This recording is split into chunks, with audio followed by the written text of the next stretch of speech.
Vaccine দেওয়ার কাজ পুনরায় কবে শুরু হবে ও শেষ কিভাবে হবে, কবে হবে কেউ জানে বলে মনে হচ্ছে না। মাননীয় স্পিকার, অনেক দেশের ন্যায় আমাদের দেশেও একটি গবেষণা প্রতিষ্ঠান ভ্যাকসিন তৈরিতে বেশ কিছু সাফল্য দেখিয়েছিল বলে আমরা গণমাধ্যমে খবর পেয়েছিলাম, কিন্তু সরকারি সংশ্লিষ্ট নিয়ন্ত্রণকারী সংস্থার অসহযোগিতার অভিযোগ যে বিভিন্নভাবে তাদের অসহযোগিতা করা হয়েছে এবং তার ফলে এই উদ্যোগটি এখন মুখ থুবড়ে পড়ার উপক্রম হয়েছে বলে জানা যাচ্ছে। এ বিষয়ে সরকারি হস্তক্ষেপ ও জরুরি সহায়তা দেওয়া গেলে আমরা দেশীয় ভ্যাকসিন তৈরি করতে সক্ষম হব। উদ্যোগটি সমস্যা উত্তরণে ব্যাপকভাবে সহায়তা করতে পারে মাননীয় স্পিকার। কেননা ভারতের মতো দেশেও কিন্তু তারা এত ভ্যাকসিন বিদেশ থেকে আনছে, বিদেশি ফর্মুলায় তৈরি করছে, তারপরে নিজেও একটা ভ্যাকসিন তৈরি করেছে। এবং আমি যতটুকু জানি নরেন্দ্র মোদী ওনাদের প্রধানমন্ত্রী উনি সেই নিজস্ব তৈরি ভ্যাকসিন ব্যবহার করেছেন। কাজে আমাদের দেশে ভ্যাকসিন তৈরি করার জন্য একটি উদ্যোগ নেওয়া উচিত ছিল, যেটা উদ্যোগ নেওয়া হয়েছে সেটাকে বাধাগ্রস্ত না করে বরং সেটাকে কিভাবে এগিয়ে নেওয়া যায় সেদিকেই দৃষ্টি দেওয়া উচিত ছিল বলে আমি মনে করি।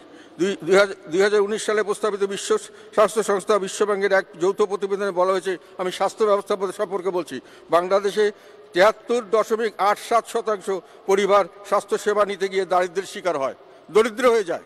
চিকিৎসা করাতে করাতে ঘর বাড়ি বেঁচে তারা দরিদ্র হয়ে যায়। দক্ষিণ এশিয়ার দেশগুলিতে যেখানে স্বাস্থ্যসেবায় সরকারের তরফ থেকে মাথাপিছু বছরে $401 ব্যয় করা হয়, বাংলাদেশ সেখানে ব্যয় করা হয় মাত্র $110।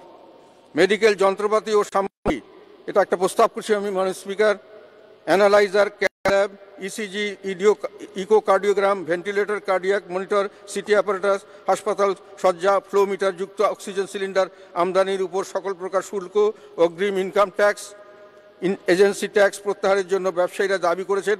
তাদের দাবি পূরণ হলে দেশের মানুষ অনেক কম খরচে চিকিৎসা সেবা পাবে এমনটি আশা করা যায়।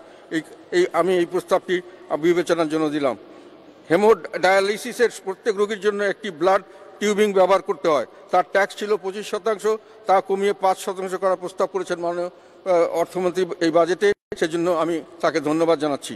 ক্যান্সার ও হৃদরোগের কিছু ঔষধ রেয়াতি সুবিধা দিয়েছেন, উদ্দেশ্য ঔষধের দাম হ্রাস পাবে এবং রোগের আক্রান্তদের চিকিৎসা ব্যয় কমবে। কিন্তু এ ধরনের ক্ষেত্রে অভিজ্ঞতায় দেখা যায় বাস্তবে ঔষধ প্রস্তুতকারকরাই লাভবান হন, রোগীরা নন। এ বিষয়ে সরকারকে বিশেষভাবে দৃষ্টি দিতে হবে। মাননীয় স্পিকার, আমি এখন সুশাসনের উপর দিয়ে একটি কথা বলতে চাই। যতই অর্থ বরাদ্দ দেওয়া হোক, সুশাসন না থাকলে দুর্নীতি, অপচয় ও সমন্বয়হীনতার কারণে বাজেট বাস্তবায়ন সম্ভব হয় না। মাননীয় স্পিকার, সুশাসন না থাকলে অর্থ বরাদ্দের সুফল যাদের উদ্দেশ্যে বরাদ্দ দেওয়া হয় তারা লাভ করেন না। এক কথায়, সুশাসন ছাড়া বাজেট তৈরি ও বাস্তবায়ন সম্পূর্ণ অর্থহীন। বাজেটের উদ্দেশ্য জীবনমানের উন্নয়ন, শাস্তি, স্বস্তি ও নিরাপত্তা নিশ্চিত করা ছাড়া মানুষের জীবনমানের উন্নয়ন সম্ভব হয় না। সুশাসনের মাধ্যমেই সেটা সম্ভব, কিন্তু বাজেটে এর বিষয়ে কোনো দিক নির্দেশনা নাই, বরং সুশাসনে ব্যত্যয়ের সুযোগ বাজেটে রাখা হয়েছে। কিছু উদাহরণ আমি এখন তুলে ধরতে চাই। কালো টাকা সাদা করা,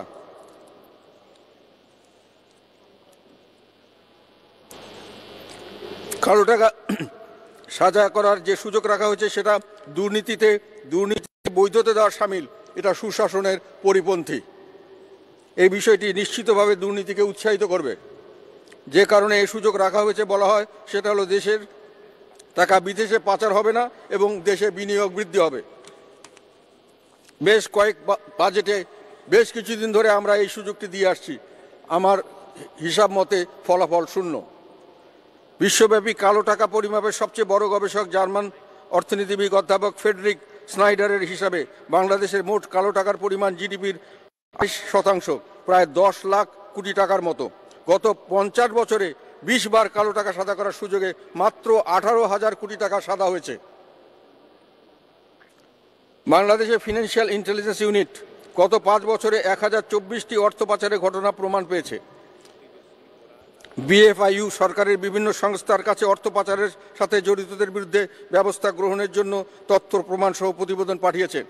ফলাফল, এখন পর্যন্ত কারো বিরুদ্ধে শাস্তিমূলক কোনো ব্যবস্থা নেওয়া হয়েছে এমন কোনো তথ্য আমাদের জানা নেই। মাননীয় স্পিকার, আবার সুইস ব্যাংকে বাংলাদেশিদের সঞ্চয়ের পরিমাণ ঊর্ধ্বমুখী এমন খবর আমরা দৈনিক পত্রিকায় প্রকাশিত হতে দেখেছি। 2019 সাল থেকে উত্তর ব্যাংকে বাংলাদেশিদের আমানতের পরিমাণ ছিল 5,367 কোটি টাকা। আন্তর্জাতিক বাণিজ্যের নামে পাচার অর্থের তথ্য প্রকাশে বিশ্বব্যাপী নির্ভরযোগ্য প্রতিষ্ঠান GFI গ্লোবাল ফাইন্যান্সিয়াল ইন্টিগ্রিটি তাদের মতে মিথ্যে তথ্য দিয়ে বাণিজ্যের আড়ালে প্রতি বছর বাংলাদেশ থেকে পাচার হয় 735 কোটি 37 লাখ ডলার বা প্রতি ডলার 86 টাকার হিসাবে 64,000 কোটি টাকা। বিভিন্নভাবে প্রকাশিত তথ্য অনুযায়ী বিদেশে টাকা পাচার হচ্ছে। অবৈধভাবে অর্জিত অর্থ বৈধতা দেওয়া মাননীয় প্রধানমন্ত্রীর দুর্নীতি বিষয়ে জিরো টলারেন্স নীতির সঙ্গে সাংঘর্ষিক। কালো টাকা সাদা করার তা যে কোনো শর্তে হোক বন্ধ করা উচিত বলে আমরা মনে করি।